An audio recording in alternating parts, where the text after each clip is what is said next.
Hi, welcome back to Diving Into His Word. So, Exodus chapter 7, here are my notes.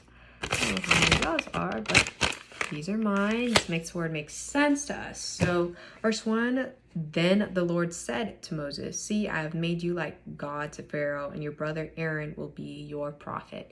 So the Lord is telling Moses, you're going to be me, and Aaron is going to be your prophet.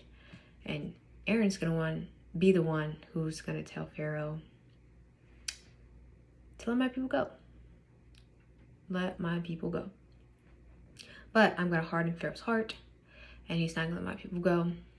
And so, but through that, the Egyptians are going to know that I'm in charge of Pharaoh, because my people are going to leave, period. But I don't know if you caught this. Moses was 80 years old and Aaron 83 when they spoke to Pharaoh. In their 80s. They're in their 80s, like starting off. And I know they lived longer back then, but imagine.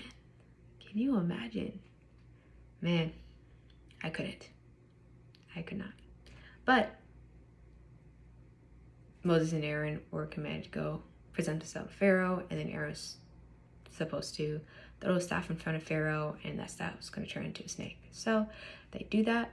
They present themselves to Pharaoh, and then Aaron throws that staff on the floor, and that staff turns into a snake.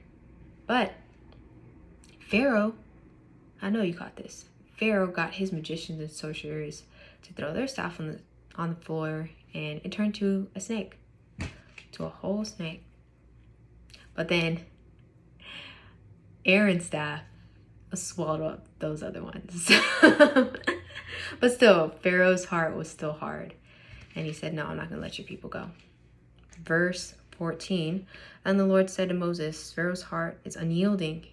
He refused to let the people go. But then he proceeds to say, I want you to go up to Pharaoh and tell him that because you did not listen to me, I'm going to turn all the water that your people use, that's all going to turn to blood. Because you do not want to listen to me. And it's going to happen. And so the Lord commands Moses to Aaron to extend his staff in front of all the places where the Egyptians get water. And when he does so, it all turns to blood. All of it. And so sea animals all died. The smell, cannot imagine.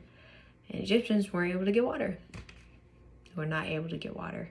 But Pharaoh got his magicians and sorcerers to do the exact same thing, to turn water into blood. And so Pharaoh's heart, really hard. It was really, really hard.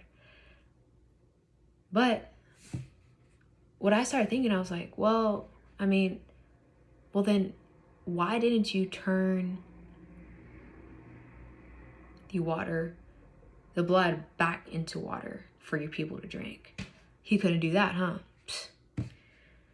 He didn't even care about his people. He didn't even care. But his people were left without water. Well, his people had to dig up water so that they can drink it, like along the Nile, so that they can drink water, because they couldn't from the river or any other portal of water. So, yes. But then verse 25, 7 days passed before Moses goes back to Pharaoh to demand the Lord's people to be released from his presence. So chapter 8, go more into detail into that. So hope to see you there. Okay, bye.